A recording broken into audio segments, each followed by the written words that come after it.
Hey, I just want to take a minute to show you around the new guidebook. So this was the original sample I got from the printer, and this was the type of binding it had.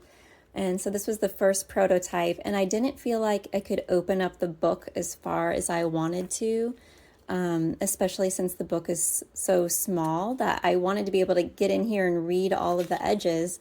So I ordered a new prototype of what the finalized version would look like, and I wanted to show that to you today. And it has a different binding that I'm really pleased with because I can open up the pages so much further. Yeah, I can read it all the way, and the quality is just so nice. So I've got a new book. This is what a copy of a little sample of what the final one would look like. And I have some bookmarks in here because I wanted to take you on a little tour of what it'll look like. And it does fit in the box with the cards, so that's convenient. And something else I added is this scan code that you could do to take you to my website, where it has each animal listed on there in case you wanted to read it on a bigger screen or you didn't want to take the book with you for some reason. But I decided to offer that instead of a digital download. So let's see, it starts out with just describing the different symbols on the cards to help you navigate what the organization is. And then it suggests different ways you can use the cards. And the first part is different ways to use them solo. So have different activities that you can do with yourself with each of the different animals, as well as guided journal prompts and questions that you could ask yourself related to the cards. And then I have this really fun section with ways to use the cards with other people. So if you want to use them in groups or in relationships or with your family. And then I have a short section on understanding your needs, because there are 22 animals that represents different needs we all have. And then the next section is understanding your feelings. And there are 22 animals representing your feelings. And they're split into two categories. 11 of them are representing feelings when our needs are met, and the other 11 are representing feelings when our needs are not met. So then we start to see the animals. And it starts with the needs. And so each of the animals that represents needs, they all have different self-reflection questions at the end of each animal.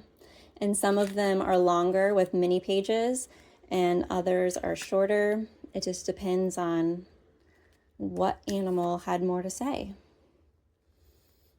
And so after you go through all of that, you get to the feelings section. So here's the first section of feelings of when our needs are met. And some of them have in yellow like inspirational quotes from different people. And then you travel along to when your feelings are, with the feelings that you can have when your needs are not met. And these are typically more uncomfortable and are signals to us. And there's an invitation for you to just sit with them and practice acceptance, which is actually one of the needs cards, is acceptance. Or in each of these feeling cards, I put this yellow golden box around different ways that you could try shifting your feelings if you are not wanting to be in that state. You can practice different ways of meeting your needs. So there's like a list of needs that are suggested to shift each emotional state and how it's related to each animal. And then the really cool thing is you're like, okay, I want to shift this energy. I want to move towards the hummingbird. And these are the needs that maybe I could try meeting to get there. So I have an index where you can look up different animals' needs and feelings. So that's all the way in the back. So these are all the animals I've got and where you can find them. And then there is just an index for your needs. And then finally, there's an index for your feelings if you want to just jump to it.